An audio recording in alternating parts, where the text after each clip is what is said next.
Coach, what has the transition from J-term to the start of the spring season been like for the team?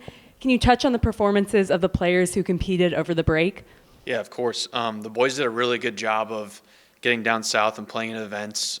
Michael Weber played in the Orlando Am. We had a couple guys play in the Mid-Pines event as well, too. Tyler Anderson played out in Arizona. So they did a really good job of competing. And at the level we're at now, you have to be doing that anyways on your own. So commend the boys for doing that, and they did a really good job. And then transitioning into spring season now in practice, we've been able to do training trips the last 2 weekends down in Kentucky and Tennessee. So boys have been able to get off grass, which has been awesome because the weather here has not been ideal. But yeah, that's what's been going on.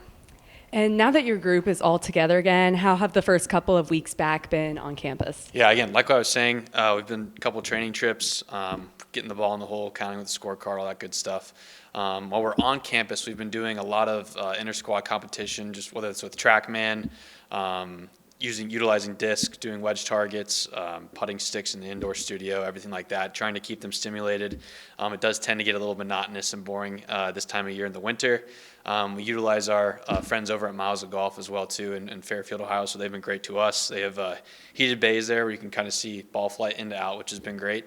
It really helps the guys kind of stay loose and a little structure as well, too, so yeah.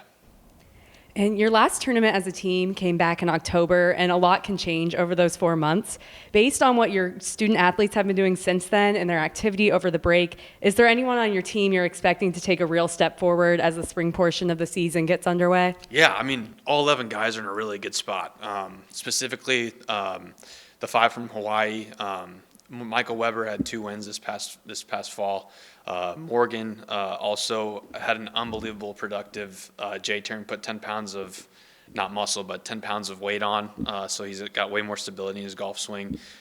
He's as motivated as I've ever seen him as well, too. And his practice has been very disciplined here in Oxford as well. So those 2 guys specifically, I think, are going to have a really good spring. And then we have a ton of depth as well, too. So, I mean, you have Cameron Perro had a really good fall. Matt Mattioli's right there. Brett Podobinski has been a really consistent player for us this past 2 years as well. And speaking of Hawaii, after a strong finish at the Kapolei Invitational to close the fall, taking first as a team, how do you plan to maintain that momentum into the second half of this year? Yeah, so that was a big learning curve, if you will, a hurdle we were able to kind of jump over because we hadn't won a team event since 2017, I believe. We've been really close the past couple of years. We've been in the final group of the MAC championship the last 3 years, so kind of just knocking on the door. And to finally get the win was huge. And I think now it's just telling the guys that we're starting back to zero, and we have to re-earn it every single day. We're entitled to nothing, and really making sure the guys are understanding that, and we're kind of starting back at zero. We got to go out there and prove it again, and I think they're all knowing of that and really excited to see what they can do. And again, looking back to the fall, your team had a solid showing against Power 4 schools, including taking second at Purdue's Fall Invitational. How do you hope to build on that as you play in tournaments hosted by Michigan, Iowa, Ohio State, and Purdue? Yeah, to put that in perspective, Purdue just won an event in Puerto Rico and beat Ole Miss, who's currently the number 1 ranked team in the country. So beating Purdue on their home course was great, and I think the guys instilled a bunch of confidence from that as well, too. And at the end of the day, that's the stage the guys want to be on. So that's why we're playing 5 Power 5 events this spring. That's just who they want to be around. That's what we want to be, and we're going to constantly put them in that situation.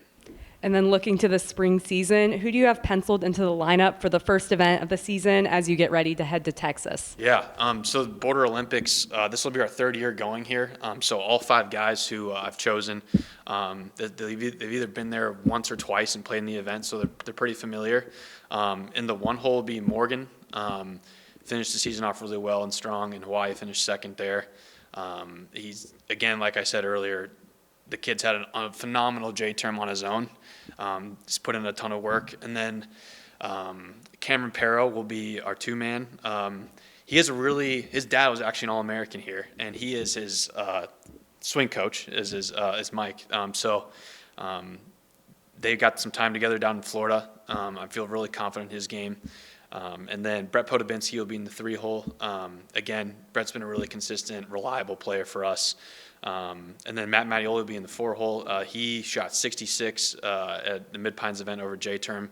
That was the lowest competitive round I saw over J-Term from all the guys, so excited about him. And then Michael Weber will round out the lineup. And he had a really good fall. To win, he finished T1 at the individual event and then won the Purdue event. I don't think anyone in Miami Golf's had a fall like that since Patrick Flavin when he won 4 out of the 5 in the fall. So again, super deep. All those guys have a lot to talk about, and excited to see what they do. And you mentioned that this will be your 3rd year in a row at the Border Olympics. What schools will you face in this year's field, and what will it take for the Red Hawks to come out on top? Yeah, so the field is definitely elevated this year relative to last year. It's a lot of teams that are hanging around that bubble number for regionals, so like 65 to 75 ranked teams. The big teams are Houston, it's a top 50 school. Michigan's also there, so 2 Power 5 schools. And then you got a bunch of the good Texas schools, so like Sam Houston State, Texas State, Augusta will be there. So a bunch of historical golf, like Rice, historically good golf programs, all ranked inside the top 75, and ultimately all schools that are trying to get into regionals and get to that bubble number, just like us. As far as what we need to do to win, I was looking at this earlier today. Historically, we have not putted great here, which makes a lot of sense. We're coming from indoor practice to Laredo, Texas, different grass, tucked pins. The greens are a little slopey as well too. So when we get there, we're going to get there a couple days early, thanks to our administration giving us that time to do that. But we're going to get there early, do a ton of putting, speed drills, all that good stuff just to get acclimated. And I think too that they're going to be playing with a lot of adrenaline and excitement. So kind of just chilling out a little bit and knowing that they put in a ton of work these first 2 weeks, and I think we'll be in a good spot.